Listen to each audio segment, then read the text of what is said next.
Hello बच्चों, class 11th। ठीक है, जैसा कि आप जानते हैं कि लॉकडाउन की वजह से आपकी क्लासेस नहीं चल पा रही है, ठीक है ना। और आपके क्लास 10th के बोर्ड के पेपर भी कुछ कैंसिल हो गए हैं, तो आपको अपनी प्रिपरेशन कुछ तो स्टार्ट कर देनी चाहिए। आप क्लास 11th में पहुंचने वाले हो, ठीक है। यहाँ से आपको बहुत सारे कॉम्पिटिटिव एग्ज़ाम में फ़ाइट करने होंगे। आप थोड़ा थोड़ा करके पढ़ते रहिए, पढ़ेंगे तभी आपके लिए बेहतर होगा, ठीक है। और देखिए कि जैसा हम ये बताना चाहते हैं कि हम यहाँ पे आपको फिजिक्स डिस्कस करेंगे, ठीक है।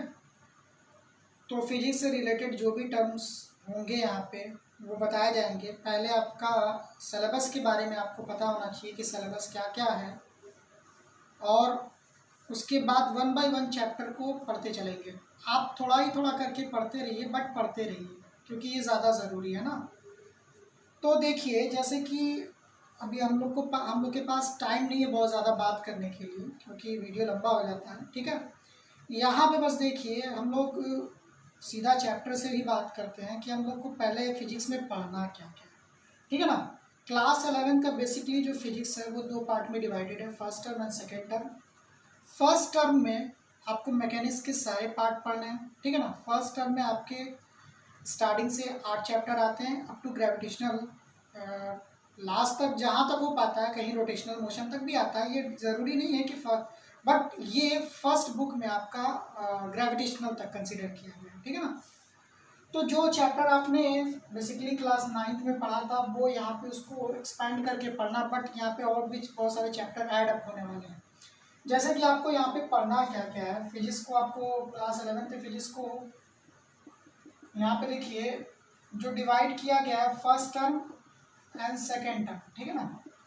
सेकेंड टर्म तो हम बाद में बात करेंगे कि सेकेंड टर्म में क्या होता है होगा, बट यहाँ पे फर्स्ट टर्म में अगर बात करें तो फर्स्ट चैप्टर आपको पढ़ना है फिजिकल वर्ड, फिजिकल वर्ड, ठीक है ना। फिजिकल वर्ड, इसमें आपका मैक्सिमम 2 क्लासेस या 3 क्लासेस चलती हैं, ठीक है ना। It's a basic theoretical chapter, ठीक है। तो इसको अभी हम बाद में डिस्कस करेंगे। दूसरा देखिए, फिजिकल वर्ड के बाद आपका आता है यूनिट एंड मेजरमेंट।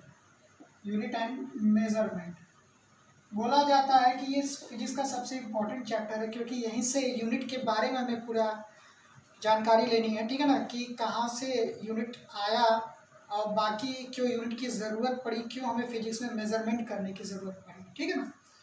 फिर आपका ये काइनेमेटिक्स आता है, ठीक है ना। काइनेमेटिक्स में आपका 3 पार्ट डिवाइड किया गया है, यानी कि motion in 1 dimension, motion in 1 dimension, ठीक है ना। मोशन इन 2 डायमेंशन, ठीक है, मोशन इन 2 डायमेंशन। उसके बाद जो आपका है यहाँ पे देखिए, मोशन इन 2 डायमेंशन के बाद लॉज ऑफ मोशन है, ठीक है ना, लॉज ऑफ मोशन। उसके बाद वर्क पावर एनर्जी है, वर्क पावर एनर्जी, ठीक है ना, work power energy. Then rotational motion, rotational motion, ठीक है, रोटेशनल मोशन। और उसके बाद आपका जो चैप्टर है ग्रेविटेशन, ग्रेविटेशन, ठीक है। तो यहाँ तक हम लोग को पढ़ना है फर्स्ट टर्म में, ठीक है ना। ये बेसिकली स्कूलों में सितंबर तक ये कोर्स कंप्लीट हो जाता है या अक्टूबर तक, ठीक है, बहुत ज़्यादा सितंबर या अक्टूबर। तो हम लोग को भी कोशिश करनी है कि इसको कैसे भी करके आगे बढ़ाना है, ठीक है ना। तो हम लोग को देखिए कुछ इस वाले ये जितने सारे टॉपिक हैं ये पूरे फिजिक्स में बहुत सारे टाइम लगने वाले हैं, तो हम लोग 1 बाय 1 डिस्कस करेंगे। आपको सिलेबस के बारे में पता चल गया, और यहाँ से हम आज से हम स्टार्ट करते हैं यूनिट एंड मेजरमेंट, ठीक है ना। यूनिट एंड मेजरमेंट को पढ़ेंगे। देखिए थोड़ा इसको पढ़ते हैं कैसे,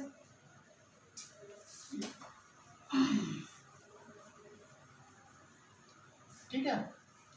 अब देखिए यूनिट एंड मेजरमेंट हमें पढ़ना है, तो यूनिट एंड मेजरमेंट के बारे में अब देखिए इसमें क्या हुआ, मैं सबसे ज़रूरी चीज़ क्या था कि सपोज करिए दिस इज़ अ मार्कर, ठीक है ना। अगर मार्कर को हम बोले कि हम हाथ में पकड़ते हैं, ठीक है ना, हमने मार्कर को हाथ में पकड़ा तो ये कितने लेंथ का है, ठीक है ना, इसका मास कितना है, ये कितने टेम्परेचर पे है, ये सारी चीज़ें एक तरह से बोला जाए तो ये कैरेक्टरिस्टिक्स है।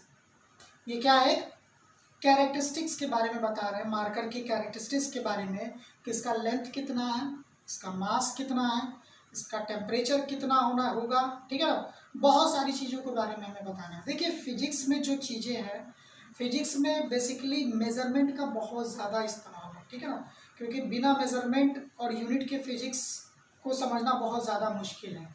क्योंकि आज की जो हमारी साइंस है वो डेवलप डे बाय डे करती चली जा रही है। इतना छोटा इलेक्ट्रॉन होने के बाद, इतना स्मॉल क्वांटिटी होने के बाद इलेक्ट्रॉन, आज उसका मास भी पता किया गया है कि 10⁻³ kg के अप्रॉक्स उसका मास होता है।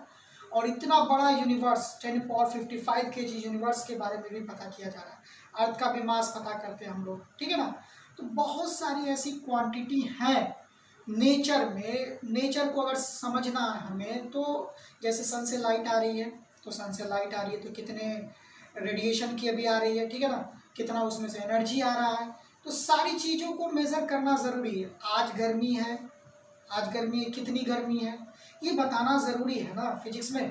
तो यानी कि इसीलिए ये चैप्टर बहुत ज़्यादा इम्पोर्टेंट है और हर चैप्टर के बारे में ये थोड़ा थोड़ा आपको बताएगा। हर चैप्टर का थोड़ा बहुत ये आपको रिव्यू देके जाएगा कि सारे चैप्टर को जैसे जैसे हम पढ़ेंगे उसका थोड़ा बहुत यूज़ इसमें है, ठीक है ना। और या ये कहे कि इसका यूज़ सारे चैप्टर में हम लोग करेंगे, ठीक है।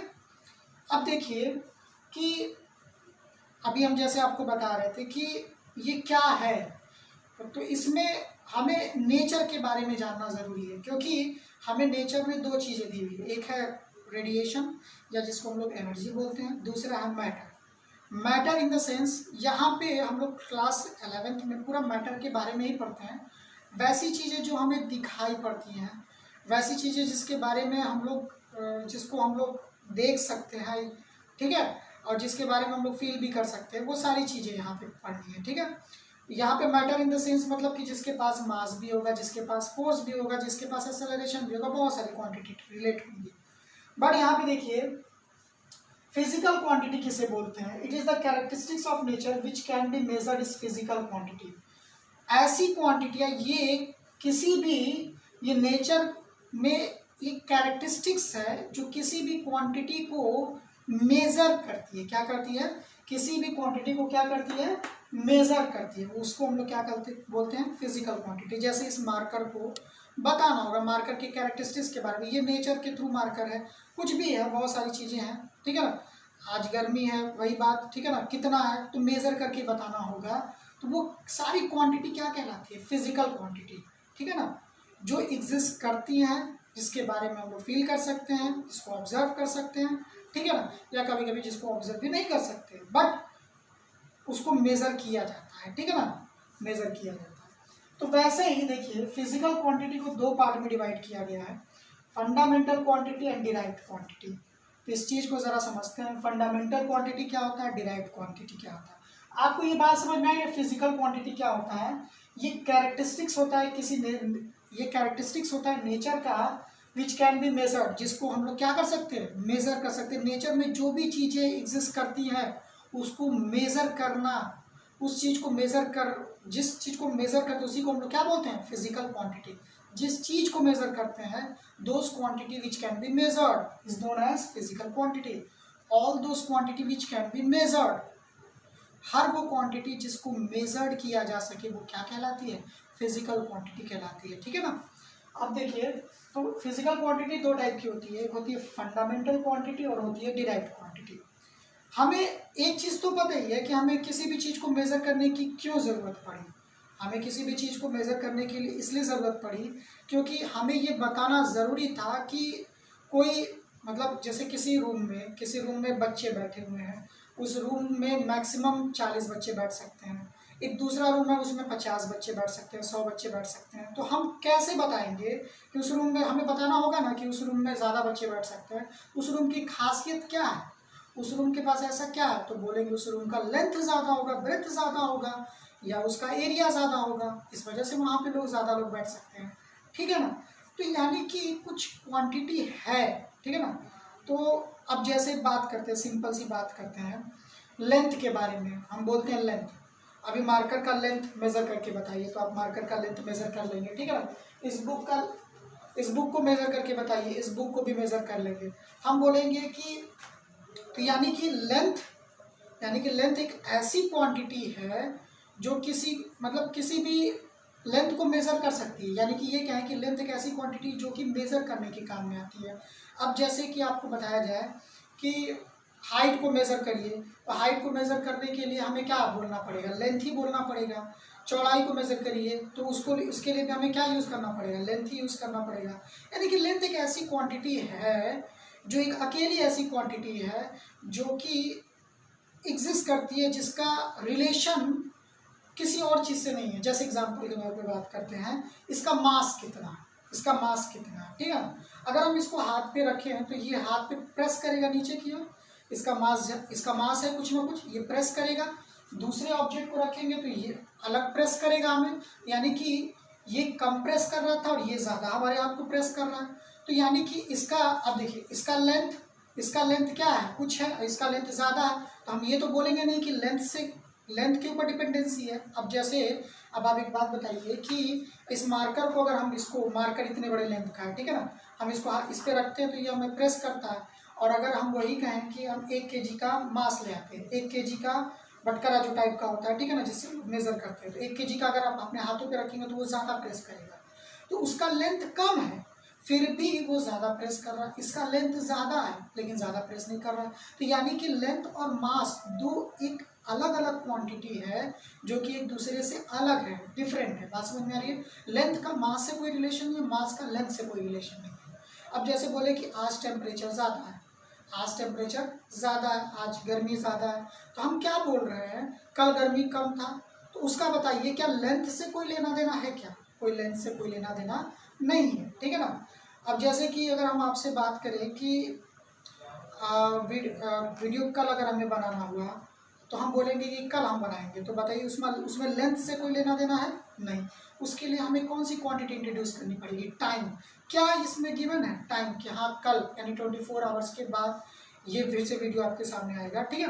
तो यानी कि हाँ, कुछ क्वांटिटी सारी अलग अलग हैं जो अलग अलग बातों को रिप्रेजेंट करती है। अब जैसे यहाँ पे देखिए फंडामेंटल क्वांटिटी स्टार्टिंग में 7 बनाई गई थी। कितनी बनाई गई थी? 7। देखिए फंडामेंटल क्वांटिटी कौन कौन सी है? लेंथ हो गया, second is mass, third is time. ये वैल्यू पर नीचे हो सकती है, डजंट मैटर, ठीक है ना। Temperature,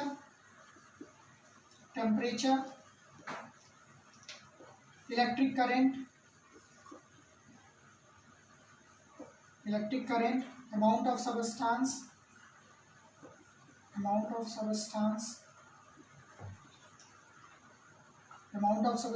and then luminous intensity.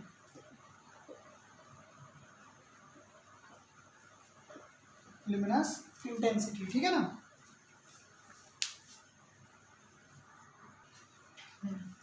देखिए लुमिनस इंटेंसिटी, तो ये सारी क्वांटिटी ऐसी क्वांटिटी है जो एक दूसरे के ऊपर डिपेंड नहीं करता। लेंथ का मास से कोई रिलेशन नहीं, मास का टाइम से कोई रिलेशन नहीं, वैसे सारी चीज़ों का टेम्परेचर से कोई रिलेशन नहीं। अब आप एक बात बताइए कि आपके घरों में इलेक्ट्रिसिटी आ रही है, करंट फ्लो हो रहा है, तो हमें लेंथ से क्या लेना देना, मास से क्या लेना देना, टाइम से क्या लेना देना। यानी कि ऐसी क्वांटिटियाँ जो कि इंडिपेंडेंट हो, डिपेंडेंट ना हो, इंडिपेंडेंट हो ऑल अदर क्वांटिटीज से, मीन्स सारी क्वांटिटी से, उसे हम लोग क्या बोला करेंगे? फंडामेंटल क्वांटिटी बोला करेंगे। All those quantity which can be measured directly or indirectly in terms of which the law of physics can be expressed is known as fundamental quantity। बात समझ में आ रही है ना। ऐसी क्वांटिटी जो कि सिर्फ और सिर्फ खुद ही से डिराइव हो, ऐसा नहीं कि वो किसी और से डिराइव हो, ठीक है ना, जो कि एक दूसरे के ऊपर डिपेंड ना कर रहा हो, उसे हम लोग बोलेंगे फंडामेंटल क्वांटिटी। तो फंडामेंटल क्वांटिटी मीन्स, अब देखिए आज के बाद क्या हो गया कि लेंथ, दुनिया में कोई सा भी लेंथ है, हाइट है, ठीक है, हाइट है, ब्रेथ है, लेंथ है, स्पीड है, डिस्टेंस है, डिस्प्लेसमेंट है, everything will be considered in length. बात समझ में आ रही है ना।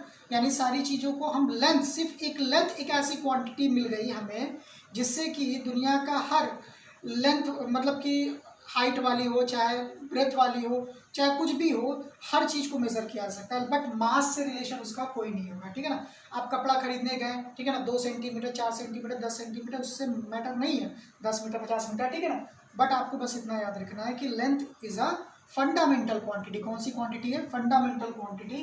फंडामेंटल क्वांटिटी किसे बोलते हैं? जो कि दूसरी क्वांटिटी पे डिपेंड नहीं करता है, जो किसी से डिराइव नहीं हुआ, ये नेचर में एग्जिस्ट करता है, ठीक है ना। लेंथ हो गया, वैसे मास हो गया, टाइम हो गया, टेम्परेचर भी हो गया, टेम्परेचर के बारे में आपको बताया है, टाइम के बारे में भी आपको बताया, ठीक है ना। Amount of substance, chemistry, luminous intensity, intensity के बारे में भी पढ़ेंगे, ठीक है ना, सबके बारे में डेप्थ में पढ़ेंगे। अब थोड़ा सा डिराइव्ड क्वांटिटी के बारे में देख लेते हैं। डिराइव्ड क्वांटिटी किसे बोलते हैं? तो डिराइव्ड क्वांटिटी ऐसी क्वांटिटी जो कि डिराइव्ड होती है, जो कि डिराइव्ड होती किसी और से, उसे हम लोग क्या बोलते हैं? Derived quantity. बेसिकली स्टार्टिंग में फंडामेंटल क्वांटिटी 7 थे। कितने थे? 7। बाद में दो और बना दिए गए, plane angle and solid angle, ठीक है ना। 2 और बनाए गए। स्टार्टिंग में कितने थे बाबू? 7। बाद में कितने और बनाए गए? 2 और बनाए गए, plane angle and solid angle, याद रखिएगा, ठीक है ना। तो उसके बाद हम लोग देखते हैं डिराइव्ड क्वांटिटी। क्या देखते हैं? Derived quantity. Derived quantity means ऐसी क्वांटिटी जो कि डिराइव्ड होती है किसी और क्वांटिटी से, उसे हम लोग क्या बोलते हैं? Derived quantity. Basically derived quantity सारी की सारी फंडामेंटल क्वांटिटी से ही डिराइव्ड होती है। बात समझ में आ रही है ना। अब जैसे हम आपसे बात करते हैं कि लेंथ में जैसे स्पीड आ गया, स्पीड इक्वल्स टू क्या होता है? Distance upon time. Distance upon time होता है ना। स्पीड क्या होता है? स्पीड बेसिकली ये कहते हैं यूनिट टाइम में जितना डिस्टेंस ट्रैवल करती है कोई भी ऑब्जेक्ट, उसी को हम लोग स्पीड बोलते हैं यूनिट टाइम में। यानी कि 1 सेकेंड में जितना डिस्टेंस ट्रैवल करती है कोई भी ऑब्जेक्ट, उसे हम लोग क्या बोलते हैं? स्पीड बोलते हैं। तो बताइए डिस्टेंस क्या है? बेसिकली एक लेंथ है। क्या है? लेंथ है। और ये बताइए कि ये लेंथ क्या, कौन सी क्वांटिटी है? Fundamental quantity. टाइम भी कौन सी क्वांटिटी? Fundamental quantity. यानी कि स्पीड कौन सी क्वांटिटी हो गई? डिराइव्ड क्वांटिटी हो गई। और डिराइव्ड क्वांटिटी किससे डिराइव्ड हुई है? फंडामेंटल क्वांटिटी से डिराइव्ड हुई है। बात समझ में आ गई। स्पीड इक्वल्स टू क्या? Distance upon time. ये तो बाद में पढ़ेंगे, ठीक है ना।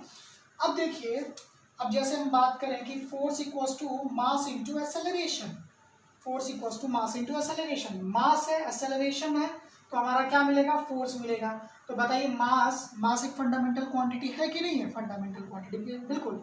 एक्सेलरेशन से मल्टीप्लाई कर देंगे, हमें क्या मिल जाएगा? फोर्स मिल जाएगा, ठीक है ना।